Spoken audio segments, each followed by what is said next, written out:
આગામી સપ્તાહ સુધી ચાલનારા ખેલ મહાકુંભની શરૂઆત રાપર તાલુકા મથકે આવેલા સ્વામિનારાયણ ગુરુકુળ ખાતે કરવામાં આવી છે.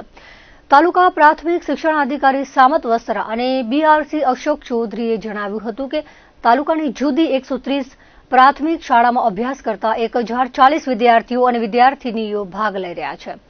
ખેલ મહાકુંભ 6 થી 11 જાન્યુઆરી સુધી યોજાશે, જેમાં ખો-ખો સ્પર્ધા, લાંબી કૂદ, ઊંચી કૂદ, ગોળા ફેંક, કબડ્ડી, ચેસ, વોલીબોલ, યોગ, બરસી ફેંક, લંગડી સ્પર્ધા, એથ્લેટિક્સ સહિતની સ્પર્ધાનું આયોજન કરવામાં આવ્યું છે. રમતોત્સવમાં વિદ્યાર્થીઓનું કૌશલ્ય વિકાસ અને સ્વાસ્થ્ય બાબતે મુખ્યત્વે જોવા મળે છે. વાગડ વિસ્તારમાં વિદ્યાર્થીઓ વચ્ચે ખેલ મહાકુંભ મહોત્સવનો માહોલ જોવા મળી રહ્યો છે. તાલુકા કક્ષાએ ઉત્તીર્ણ થનાર વિદ્યાર્થીઓ જિલ્લા કક્ષાએ ભાગ લેવા જશે. જિલ્લા કક્ષાએ આજની જે રમત છે એ પછી ફાઇનલી ત્યારે નક્કી થશે કે કઈ ટીમ ફાઇનલમાં જીતી છે. એ ટીમ છે જિલ્લા કક્ષાએ થશે.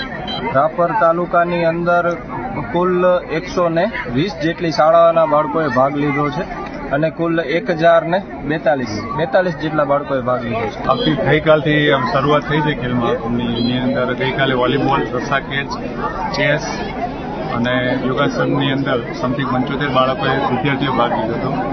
આજે કબડ્ડીની અંદર 35 ટીમો ટોટલ આવેલી છે અને તારીખ 8 અને 9 બંને દિવસે ખોખોનું આયોજન છે અને 10-11 એથ્લેટિકનું આયોજન કર્યું છે સ્વામિનારાયણ ગુરુકુળ.